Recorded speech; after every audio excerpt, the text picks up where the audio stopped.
Ang susunod na programa ay rated PG. Patnubay at gabay ng magulang ay kailangan sa mga batang manonood.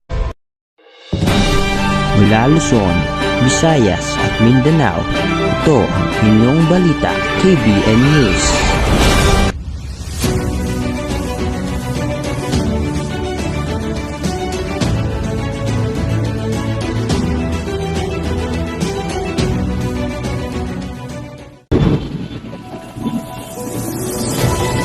Magandang gabi mga kababayan.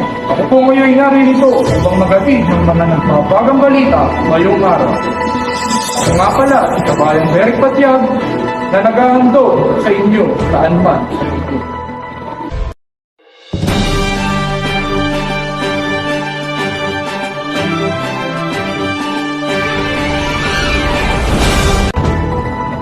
Kaso nung lumalaganap ng COVID-19 virus, mistulang patuloy ang pag-angat ng bilang ng mga nakakaroon sa ating bansa.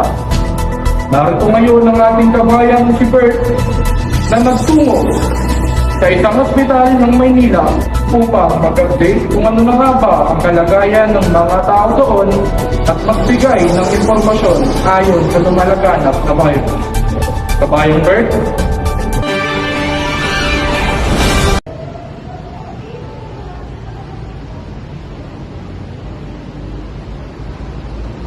So, ayun nga, no, Kabayang Derek. Nandito ako ngayon sa ospital ng Kamaynilaan upang magkaroon ng impormasyon ayon sa lumalaganap ng COVID-19 virus sa ating bansa.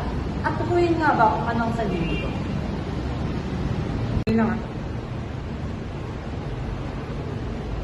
Kabayang Bert, matanong ko lang, ano na nga ba ang kasulukuyang lagay diyan sa ospital? At bakit parang maraming taong nasa likod mo?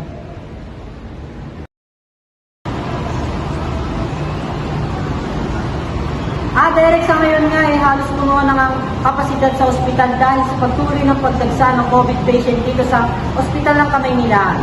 Isang ating malaking pangamba, kung hindi man matigil ang ganitong eksena, ay maaari na aming mapuno ang ospital. Base nga sa skill na aming nakuha, ay naipagkumpara namin na mas malaki ang naidagdag ngayon kaysa kahapon.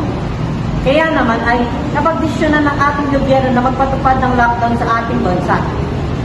Makambal nga nitong mga masalimuot na pangyayari ay meron nga tayong na-interview na COVID survivor at ikukwento niya sa atin ang kanyang karanasan bilang isang pasyente na may COVID virus.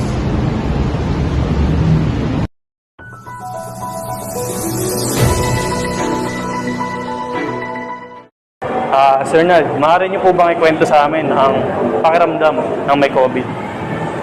Hirap kang huminga, parang naninikip ang dibdib ko, at yung ubo na sobrang sakit, meron pa niyan, mawawalan ka ng panlasa. Sa totoo niyan, sobrang hirap magkasakit. Akala ko nga mamamatay na ako dahil sa mga nakasama ko doon sa ospital. Meron mga inatake at kinukulbulsyon. Sa awa naman ng Diyos, nailigtas niya ako. Ano ang masalukuyan mong kalagayan dito sa ospital? Sa ngayon na maximize po namin ang kapasidad ng aming ospital. Nang sa gayon, kahit dumami pa ang bilang ng COVID patients, ay meron silang patutuluyan. Sa ngayon, kontrolado pa naman ang sitwasyon namin dito.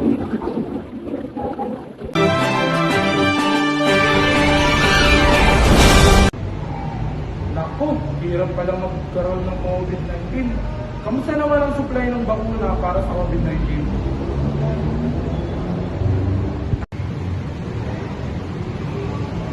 Sa ngayon nga, Derek, Sinovac pa lang ang dumarating na bakuna sa Pilipinas at ito nga yung galing ang patungkol nga naman sa Pfizer na magagaling sa US.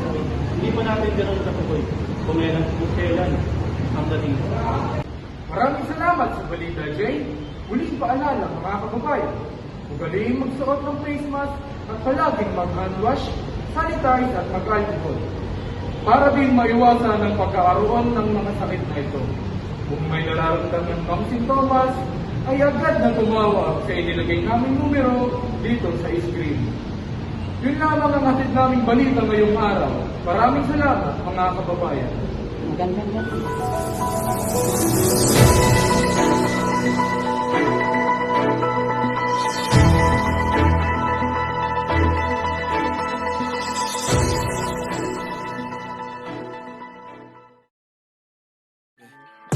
plano.